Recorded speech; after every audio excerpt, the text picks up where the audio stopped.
Hey, what's up, everybody? Welcome to another edition of Wade Watches. I'm Wade. Happy first day of Black History Month to you.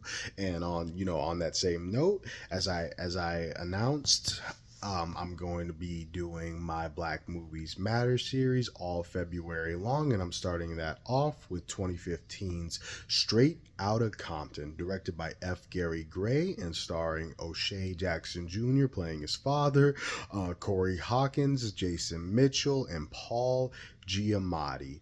And I'm just going to cut to the chase and say that this is easily one of my top favorite musical biopics to have come out, simply because its subject matter is probably just like the most intriguing to me personally, and just, of course,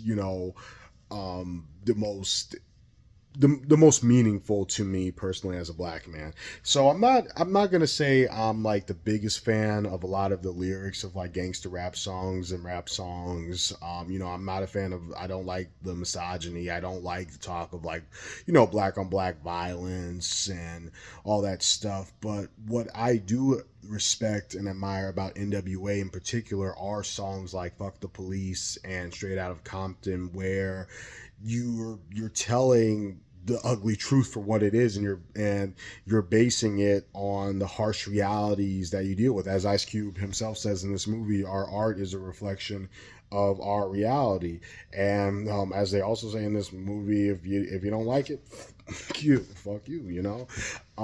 I do have a lot of respect for that.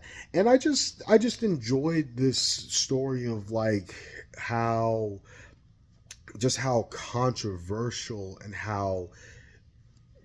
just how like troublesome these guys were viewed when they were first coming out in the late 80s, where these reality raps and gangster rap wasn't like, just wasn't in the mainstream. These guys were by no stretch of the imagination the first ever gangster rappers to ever exist, but they definitely bought it out to the mainstream. And just watching like all the shit they had to take for that, just makes for an enjoyable and engaging musical biopic, especially that first half, dude. The first half of Straight Outta Compton is just like absolutely flawless. Seeing all of these guys, come together, form NWA, so they can kind of a means of venting, as kind of this way of like sharing this vision with the world, is really, really solid.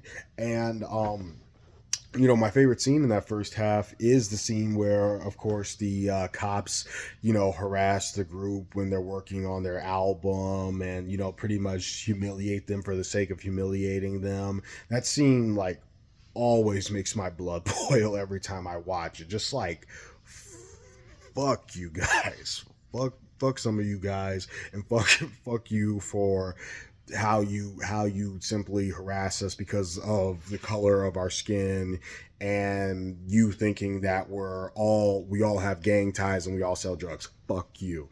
Just like the song says, fuck the police. So that's absolutely my favorite scene from the first half. And just, it just really, like, I wasn't like raised in a rough neighborhood. Surprising, right? To some of these racist assholes that I've actually had to deal with, and actually have had to correct them on some things.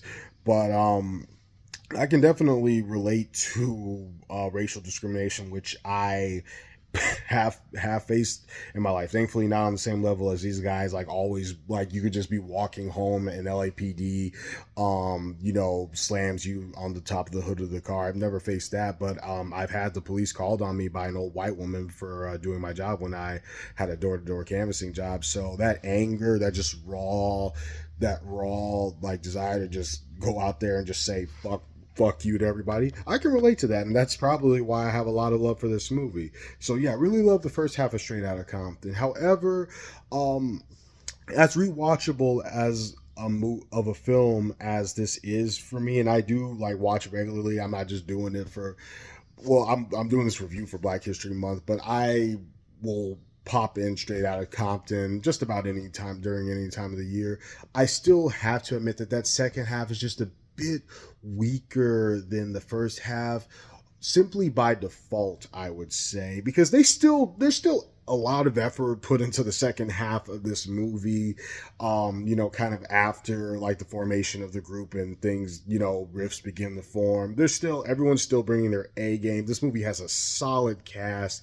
Everybody's believable in these roles. There was never a moment in this movie where I felt like I was just watching people trying to pretend like that was Ice Cube on screen, that was Easy, that was Dr. Dre, that was DJ Yella, that was MC Ren, that was Jerry Heller. And the amazing thing about that is, save for O'Shea Jackson Jr., who does look just like his father, the rest of these guys don't look anything like their counterparts, but they were just all so believable in these roles just because they were all they're just all solid actors, I guess. But even in spite of that, I think it's just because of the fact that the formation of the group, watching them take inspiration from dealing with the stuff that they deal with, and like just being in this environment, and some even like doing some of the stuff that they do, which isn't always honorable. Watching them take inspiration from that and form a group from all of their real world experiences was more interesting than the second half, which mostly focuses on, for some of them, kind of the fall, the decline, contract negotiations, asking for money, that they're owed, Suge Knight being up to shady things. Just that first half before, I guess before they reach the peak of their fame, what is more interesting. But the second half, there's a lot of interesting stuff in that too, for sure. I'm not just going to write it off and say, oh, it was all boring, nothing had my attention. But I guess it's just not as cool as seeing NWA come together. Let's see what else. That's honestly about it. This is still Straight Outta Compton is still one of the best musical biopics out there, in my opinion. And again, that's simply because of the source material that it covers. Another thing I appreciate about this movie is that it doesn't follow that musical biopic cliche, especially when it's about a group. Where typically in these movies, if it's a group, all the other members of the group are straight arrow, but there's always one bad boy, like in Oliver Stone, something like Oliver Stone's The Door, where Jim Morrison is presented as just a complete and total obnoxious asshole, and the rest of the members of the Doors are just squeaky clean, which is some bullshit. I like how they don't do that here with Straight Outta Compton. These guys again can't come from certain environments where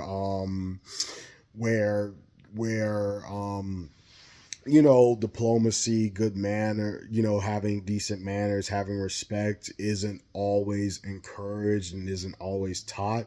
And they are a product of those harsh environments, the harsh products of inner city ghetto living, underprivileged living. And that's presented here.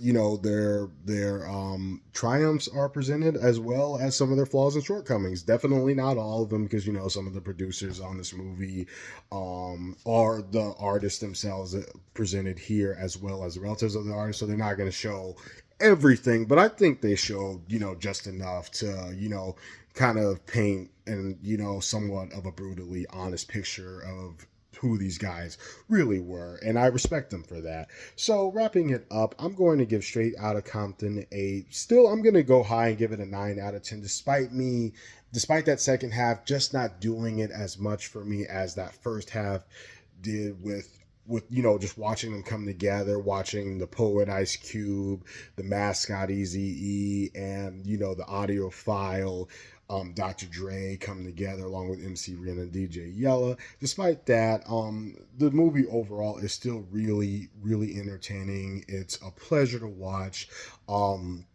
I appreciate that there even exists a whole movie about one of the most influential rap groups in history, like a whole feature film that isn't like half-assed and shoddy. A lot of effort went into telling this story. And so I'm still going to go high and give Straight Outta Compton a 9 out of 10. Easily one of the best musical biopics made to date. And if you haven't seen it already, I definitely check it out. And if you can manage to get your hands on it, I don't think it's that hard to find. Watch the unrated director's cut version. That's the version I watched for this review. review, and I like it a bit better than the theatrical version because you get to see um, even like a bit more. I think it's like 20 extra minutes of footage, so you get to see a bit more that you don't see in the theatrical cut. That kind of makes the story flow a little bit better. So again, 9 out of 10 for Straight Outta Compton. This has been the first review in my Black Movies Matter Black History Month series, and I'll definitely be back with more soon. Thanks for watching, and peace.